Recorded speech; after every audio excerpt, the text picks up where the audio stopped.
Good afternoon student. आज के इस वीडियो लेक्चर में हम मिलिन प्रिडिक्टर करेक्टर मेथड पढ़ाएंगे आपको। ठीक है, आपको याद होगा हमने टेलर सीरीज मेथड पढ़े हैं, उसके बाद यूलर्स मेथड पढ़े हैं। ठीक है, और हर एक मेथड में आपको differential equation dy by D x is equal to F of x Y given ही होती है, और एक कंडीशन गिवन होती है, condition y at x not is equal to Y not, हर एक में, टेलर सीरीज में भी, यूलर्स मॉडिफाइड में भी। लेकिन यहाँ पे मिलिन प्रिडिक्टर मेथड में देखिए आपको डिफरेंशियल इक्वेशन गिवन रहेंगी, dy by D x is equal to F of x y, condition ये भी रहेंगी y at x not is equal to why not.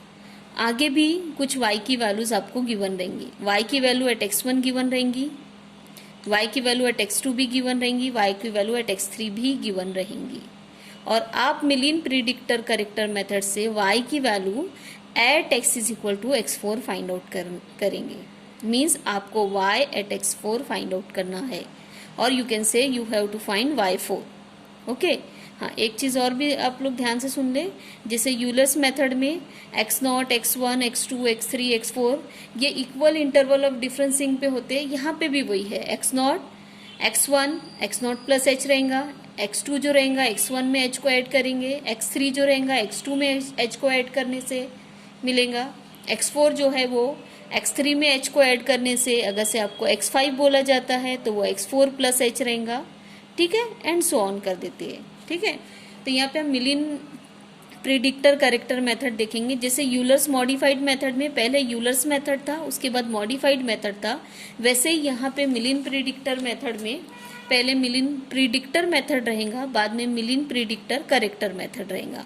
और ये जो करेक्टर मेथड रहेगा इसमें हम लोग ये y4 ऑफ 1 मिलेगा हमको, y4 ऑफ 2 मिलेगा, यहाँ पे y4 of 3 and so on. तो ये हमारे इटरेशन प्रोसेस है जिससे हम y4 ऑफ 1 फाइंड आउट करेंगे, फिर y4 ऑफ 2, y4 ऑफ 1 से बेटर रहेगा, फिर इससे बेटर y4 ऑफ 3 रहेगा। मतलब बेस्ट वैल्यू जो है हम फाइंड आउट कर सकते हैं मिलिन प्रिडिक्टर करेक्टर मेथड से।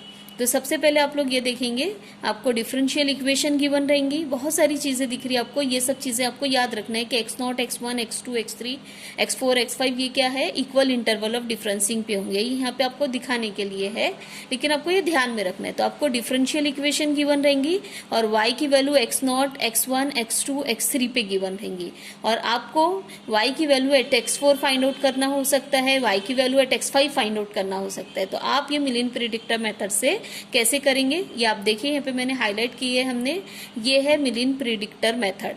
ठीक है, मिलिन प्रिडिक्टर मेथड से हमारा मिलिन प्रिडिक्टर मेथड या फॉर्मूला बोल सकते हैं आप, ये क्या है, y4 की वैल्यू मतलब y की value at x4 is equal to क्या रहेंगी, y0 plus 4h upon 3 2 times f1 minus f2 plus 2 times f3। ठीक है, अभी आप इसको नहीं देखेंगे, मैंने क्या लिखूं, f1 है, ये f2 है, ये f3 है। ठीक है, अगर से आपको दिख रहा होगा तो यहाँ पे आप देखिए f1 मतलब क्या है, f1 मीन्स f की value at x1 y1, f2 means f की value at x2 y2, f3 means f की वैल्यू एट x3 y3।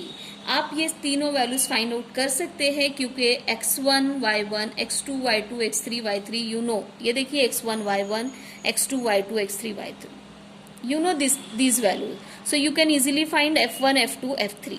ठीक है, तो ये है हमारा मिलिन प्रिडिक्टर मेथड। ठीक है, अब आप यहाँ पे देखिए आगे हमने लिखे मिलिन प्रिडिक्टर करेक्टर मेथड।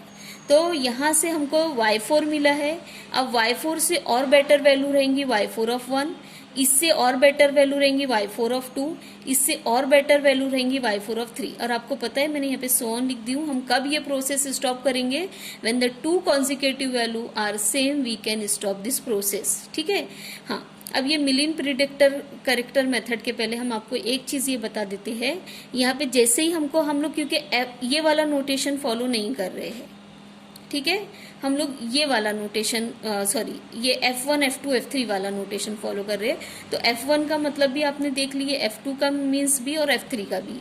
ठीक है, जैसे ही हमको y4 मिलेगा हम f की value at x4 y4 find out करेंगे। ठीक है, और इसको हम लोग f4 कॉल आउट करने की बजाय f4 ऑफ 1 से कॉल आउट करेंगे। आप इसको ये ये बोलिए कि ये हमारी f की वैल्यू एट x4 y4 है, जो कि हमारी पहली first approximate value of f4 है, इसलिए हम इसको f4 ऑफ 1 से कॉल आउट करेंगे। ठीक है, फिर से एक बार रिपीट कर रही हूँ, f की वैल्यू एट x4 y4 को हम लोग f4 नहीं कॉल आउट करेंगे, f4 ऑफ 1 पहली y4 की वैल्यू है ये। ठीक है, फर्स्ट वैल्यू ऑफ y4 है और इस पे हम f की वैल्यू फाइंड आउट करेंगे, तो this one is the first approximate value of f4। ठीक है, ये एक नोटेशन आपको ध्यान में रखना है। ठीक, तो अब हम मिलिन प्रिडिक्टर करेक्टर मेथड आपको बताते हैं कि ये y4 था, y4 ऑफ 1, तो ये फॉर्मूला भी आपको ध्यान में रखना है। ये क्या है, y2 प्लस h/3, यहाँ पे f1 f2 f3 आया था, ये दोनों के कोफिशिएंट 2 2 है, यहाँ -1 है, लेकिन यहाँ पे क्या आ रहा है, f2 f3 f4, यहाँ f1 f2 f3, यहाँ f2 f3 and f4 of 1, f4 of 1 ये वाला है, f की वैल्यू एट x4 y4। ठीक है, तो ये वाली वैल्यू हमारे पास यहाँ पे आएंगी। तो f2 का कोफिशिएंट भी 1 है, f4 ऑफ 1 का भी कोफिशिएंट 1 है, लेकिन f3 का कोफिशिएंट 4 है। एक बार ये वाला फॉर्मूला आपने लिख लिए, रिमेनिंग फॉर्मूला आपको कोई प्रॉब्लम नहीं जाएंगी, आप इजीली उसको कॉपी पेस्ट कर सकते हैं। अब आप देखिए, ये y4 जो थी पहली अप्रोक्सीमेट वैल्यू थी, तो इसका f4 जो है ये फर्स्ट अप्रोक्सीमेट हो गया।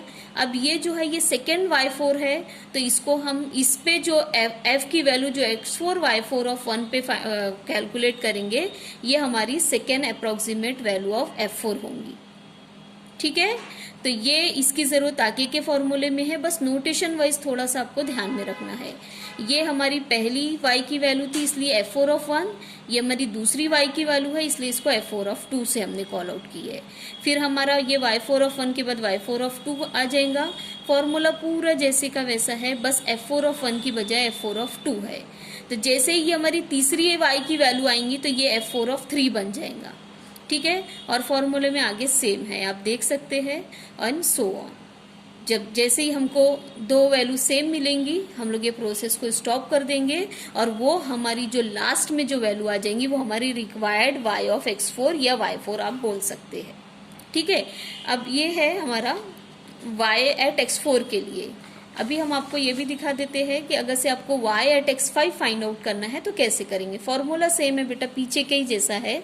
ठीक है, ये y की वैल्यू एट x5, जिसको हम y एट x5 भी बोल सकते हैं। ठीक है, तो अब ये यहाँ पे हमारा पहले मिलिन मेथड आएगा, फिर बाद में मिलिन प्रिडिक्टर मेथड आएगा। ठीक है, तो अब आप यहाँ पे देखिए सबसे पहले कि मिलिन मेथड हमने कैसे लिखे हैं। ठीक है, ये देखिए मिलिन मेथड यहाँ पे हमने ऐसा लिखे हैं। ठीक है, तो अब y5 के लिए मिलिन मेथड कैसा बनेगा, y5 इज इक्वल टू ये y1 रहेगा, ये 4h/3 रहेगा, और यहाँ पे रहेगा 2 times f2 minus f3 plus 2 times f4। ये f4 क्या रहेगा बेटा, जो हमारी फाइनल y की वैल्यू रहेंगी उस पे हमारी f की वैल्यू रहेगी, ये वाला y4। ठीक है, जो हमने फाइनली हमने जिसको डिसाइड कर दिया, डन करे है, वो हमारा f4 रहेगा। तो इस तरीके से y5 फाइंड आउट करने के लिए हमें ये मिलिन प्रिडिक्टर मेथड रहेगा। अब हम करेक्टर मेथड भी इसी से ही बना सकते हैं। देखिए, करेक्टर मेथड बनाने के पहले ये जो y5 है ये पहली y की वैल्यू है, तो f की वैल्यू एट x5, और ये y5 पे हम इसको कहेंगे y5 of 1, first approximate value of f5। तो इससे हमारा मिलिन प्रिडिक्टर करेक्टर मेथड क्या बनेगा, ये देखिए y5 of 1 is equal to ये बन जाएगा y3 प्लस h/3, और यहाँ पे f2 f3 f4 है, तो यहाँ पे f3 4 टाइम्स f4 और f5 ऑफ 1। ठीक है, आपको होप सो कि आपको समझ में आ रहा होगा। ये मिलिन मेथड है, ये प्रिडिक्टर से है और ये करेक्टर से है। ये करेक्टर वाला है और वो प्रिडिक्टर वाला है। इसी तरीके से जैसे ही हमारे y5 ऑफ 1 आ जाएगा, हम f5 of 2 second approximate value calculate करेंगे, और उसके बाद y5 ऑफ 2 का फॉर्मूला लिखेंगे, ऐसे ही आएगा। आप यहाँ पे देख सकते हैं, देखिए ये हमने y5 ऑफ लिखे हैं, फिर उसके बाद ये है, और फिर इसके बाद करेक्टर मेथड है जो कि हमने आपको बताया। इसी तरीके से एंड सो ऑन करके हमारा ये कंटिन्यू रहेगा। Now I will show you the question. ठीक है, now this one is your question which we have to solve by Milne predictor corrector method. तो आप देखिए differential equation it is given to you, y की value at 0 it is 1, y की value at 0.1 it is 1.06, y की value at 0.2 it is 1.12, y की value at 0.3 it is 1.21। ठीक है, मतलब आपका ये है x0, ये है x1, ये है x2 and this one is your x3। और आपको ये आपका रहेगा x4, मतलब y एट x4 आपको फाइंड आउट करना है। साथ ही साथ आप आगे और देख सकते हैं y of 0.5 means this will be your y at x5। ठीक है, तो ये आपको मिलिन प्रिडिक्टर करेक्टर मेथड से फाइंड आउट करना है। मिलिन प्रिडिक्टर करेक्टर मेथड में y3 तक गिवन रहता है, आप y4 फाइंड आउट कर सकते हैं। तो अब देखिए सबसे पहले हमने गिवन डिफरेंशियल इक्वेशन लिखी है और गिवन डिफरेंशियल इक्वेशन से f की वैल्यू को अब हम कॉपी करेंगे। ये आपके दिखाने के लिए हमने यहाँ पे ब्लैंक छोड़ दिए थे। तो देखिए f की वैल्यू पूरी राइट हैंड साइड होती है, जो कि अब हम यहाँ पे कॉपी इसको कर लेते हैं। तो ये है हमारी